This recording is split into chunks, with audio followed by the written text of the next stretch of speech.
what we have here is a collection of weapons that would be used during the period of This is a 45 Army service revolver that shoots 45 caliber. This shoots a 32 caliber. Both of these are artifacts that were dug up in various places. This is the repeating rifle. Repeating rifle. They're gonna hit me. That's right. Put your finger in the hole, Jack. Right. There you go. You're safe now. But the repeating rifle and the revolving pistol are the technologies that replace the black powder muzzle loading weapons that were inaccurate, cumbersome, and slow to fire. They fill the void from the 1860s all the way up to the 1900s. Well, in the early part of the 1900s, a new technology came along called the automatic pistol. This is a 45 model 1911.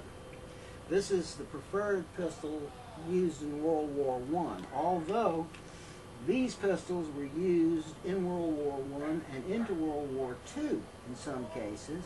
And these pistols were used from about the 1860s up into the current times. You find people that still use these, and still use those. we're going to talk about we're going to talk Illegally, about right? Would it be? No. I got one. we're going to talk about a little bit about law in the Colorado River Basin. It's an array of goods here that are generally from the time period we're going to be investigating up in the Colorado Basin. We're going to talk about law in the Colorado Basin. At first there was no law in the Colorado Basin. There was Indians, and if you didn't watch it, they would skin you and eat you. There were Mexicans who didn't want you there, and then there were other Mexicans that were very, very glad to see you come because they were tired of being gnawed on by the Indians. Let me tell you something, the Karankawa were some mighty nasty people. You read some of the older reports. So, what we had early in the Colorado Basin was justice in the form of a deputy dog badge. They would take a piece of copper or a piece of tin, and when they decided who was going to be the target, they hung a star on him, cut from the copper or the tin, and that was the law. Actually, it was the predecessor to the Texas Rangers. What was it, a minor league team? You could call it that. You could call it that because they weren't affiliated with law enforcement in any way, shape, or form until later on in the 1840s when the Texas Rangers was actually formed. Oh, yeah. How'd Chuck Norris come into that deal? You didn't know that underneath right. Chuck Norris's beard is not a chin but another fist? Yeah, I saw that.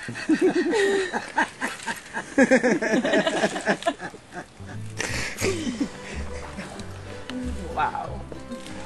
Good help's hard to find sit on nowadays. this pistol in case somebody at the table decides to suicide in frustration. This is Today, I mean, I hold a gun today and shoot it, nothing. With this one, it's like heavy. Yeah. You shoot it, it'll have a kickback. It'll yeah, your it'll wrist. kick back. Just go ahead Strong and hold it kickback. like that. It'll kick something about like this. That was an ugly feel. Yeah. No. Right, and if you're But not this would be careful, good it'll to- go poof. Out of cleaning up. That's Make my day.